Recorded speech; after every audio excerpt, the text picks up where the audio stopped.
Access to a level 3 or 4 biosafe or biocontainment laboratory and its facilities is restricted to authorised and competent personnel only.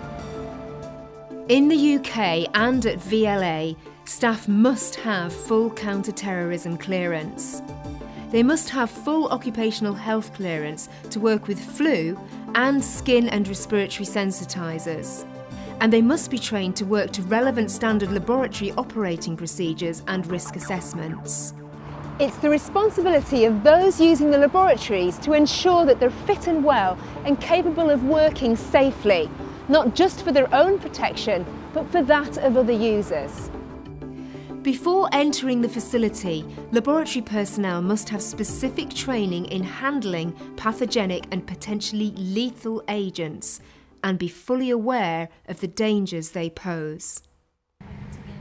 Staff will have undergone at least 40 hours of supervised training with these agents and in the facility. They are assessed for their competency before being allowed to work independently in the laboratory. Why is it necessary to have such stringent rules and supervision of staff? We need to ensure that all staff achieve the same level of competence. We have the pre-checks in place. This is to ensure that any PPE they're going to wear fits them personally. We have medical checks to ensure they're medically fit to work with these viruses in case they have to take any post-exposure antiviral treatment and also for their vaccinations. We also need staff to read through all the risk assessments and SOPs so they're familiar with them before they come into this environment. We then have a system in place of supervision for a minimum of 40 hours, and this is deemed necessary as a guideline to ensure that they've fully familiarised themselves with all the procedures, but some staff do require more than 40 hours. How do you manage the process? All staff complete their own checklist with the pre-entry checks that we've already discussed. They then will go in with a supervisor for 40 hours in the building. Once they've completed their 40 hours, they then approach the building officer who will carry out a formal assessment. This is both an assessment on them working, but also an interview basis on how they would deal with a spillage. If they pass this assessment, their own staff pass will then be activated so they can enter the high security unit on their own. How do you train staff in contingency procedures? As part of their supervised working within the building, staff will be trained in particular contingency procedures, but also once a year the buildings are taken down for maintenance work, and during this time we will have a contingency procedures day when all staff must attend. We mock up spillages, alarms going off, and they can just refresh on the training, and it just gives them ongoing competence that can be evidenced. There are stringent rules and procedures for entering the facility that must always be adhered to. Follow me. Entry to the facility is by security key and double entry doors. Either door will only open once the other door has locked.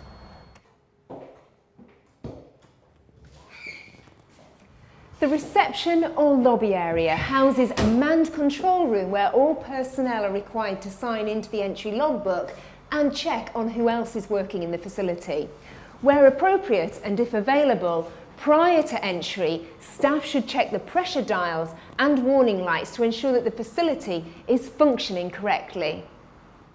Any consumables, equipment or specimens required are passed through a double-doored pass hatch or fumigation chamber.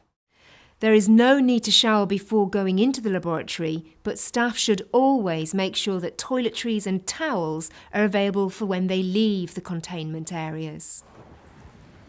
A door leads from the changing room into the containment area. Now we're ready to pick up our samples and equipment from the pass hatch.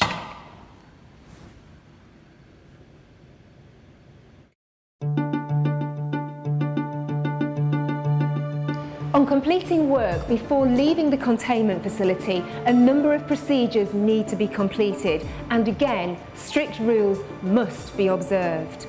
Anything used that may tear, such as a bag, should be put in the autoclave tin. Anything that comes out of the cabinet must be thoroughly surface decontaminated with Virkon or an approved equivalent and left for 10 minutes before removing. All sample containers must be surface decontaminated, clearly labelled in appropriate sealed plasticware suitable for low temperatures, and be stored safely in a freezer. Any equipment or matter left in the cabinet should be fumigated in the cabinet. The biosafety cabinet must be shut down properly after use. Signage should be put in place to indicate its fumigation status. Once the working area is organised, clean, decontaminated and ready for the next person, all required logbooks should be completed and any low stocks notified. Before leaving the lab area, staff should make sure that all the necessary equipment is turned off at the wall. All waste generated during the work should be disposed of in the correct streams.